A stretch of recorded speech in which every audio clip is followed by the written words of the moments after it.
Hello bachcho, let's see this question. The question says that which treatment of urban sewage can remove pathogens and pesticides completely? Option 1 primary treatment, option 2 secondary treatment, option 3 biological treatment and option 4 tertiary treatment. तो इस question में बात की गई है regarding the sewage treatment, जिसमें पूछा गया है कि इन चारों में से कौन सा ऐसा ट्रीटमेंट है जो कम्प्लीटली रिमूव कर देगा pathogens as well as pesticides को। तो इस क्वेश्चन में जो की कंसेप्ट है that is regarding the sewage treatment. तो जो भी एफ्लुएंट्स हाउस होल्ड एफ्लुएंट्स वगैरह प्रोड्यूस होते हैं, वेस्ट जो प्रोड्यूस होता है from households which contains human excreta, organic matter and other substances जो प्रोड्यूस होते हैं इन लार्ज सिटीज, वहाँ उस एफ्लुएंट को हम क्या बोलते हैं? सीवेज बोलते हैं। एंड बिफोर लाइक उसको हम किसी भी वाटर बॉडी में ऐड कर सके, उससे पहले we have to treat it so that it is not harmful for the animal and aquatic animal and aquatic plants that are present in that particular water body। ठीक है, तो उसके लिए हम various steps undergo करते हैं in the sewage treatment। so first step is the primary treatment। इसके अंदर हम क्या करते हैं? फिजिकल रिमूवल करवाते हैं of large and small substances जो मिक्स्ड रहते हैं इन द सीवेज। तो बेसिकली ये क्या है, यहाँ पे फिजिकल ट्रीटमेंट ही होता है, फिजिकल रिमूवल होता है, जिसमें हम फिल्ट्रेशन के थ्रू करवाते हैं। फर्दर फिल्ट्रेशन के बाद सेडिमेंटेशन करवाते हैं। ठीक है, तो यहाँ पे जो पेस्टिसाइड्स वगैरह जो होंगे या फिर इवन ऑर्गेनिक मैटर पैथोजेंस वगैरह, वो कुछ भी रिमूव नहीं होता। सिर्फ और सिर्फ फिजिकल जो चीज़ें होती हैं, जो भी छोटी बड़ी पत्थर वगैरह, पेबल्स, स्टोन्स, रॉक्स, ये सब चीज़ें जो होंगी मिक्सड होंगी, वो सब रिमूव होंगी। तो this will not be the correct answer.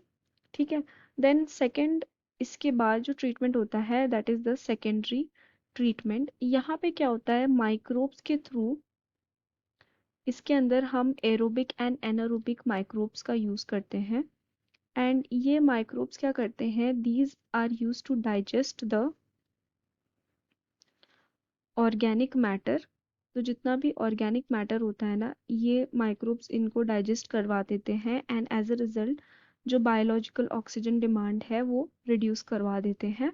तो यहाँ पे भी क्या होता है कि जो ऑर्गेनिक मैटर है वो रिमूव होता है यहाँ पे।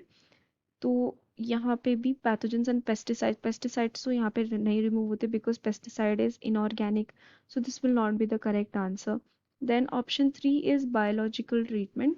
तो बायोलॉजिकल ट्रीटमेंट के अंदर हम again biological treatment can mean the same as secondary treatment, because यहाँ पे बायोलॉजिकल ट्रीटमेंट नथिंग बट कोई भी ऑर्गेनिज्म, लिविंग ऑर्गेनिज्म का यूज़ करके हम ट्रीट कर रहे हो तो उसको हम बायोलॉजिकल ट्रीटमेंट का नाम दे सकते हैं।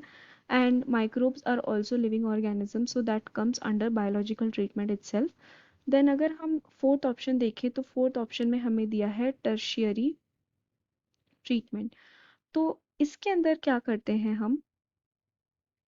जो भी वेस्ट वाटर प्रोड्यूस आता है after secondary treatment and all, इसको हम अंडरगो करवाते हैं of physico chemical treatment. Physico chemical treatment इसका करवाते हैं, जहाँ पे physico chemical processes such as chlorination वगैरह करवाते हैं एंड ओजोन गैस के थ्रू, ओजोन गैस या फिर क्लोरीन के थ्रू या फिर जिरकोनियम के थ्रू, परक्लोरेट सॉल्ट्स, यूवी रेस, ये सारी चीज़ें हम यूज़ करते हैं। और साथ ही साथ रिवर्स ऑस्मोसिस, इन सारे चीज़ों को हम यूज़ करके क्या करते हैं? पेस्टिसाइड्स एंड पैथोजेंस को कंप्लीटली रिमूव कर देते हैं। Pesticides and pathogens are completely removed. ठीक है, तो अगर हम देखें तो करेक्ट आंसर हो जाएगा option 4 that is tertiary treatment. So I hope you have understood it well. Best of luck.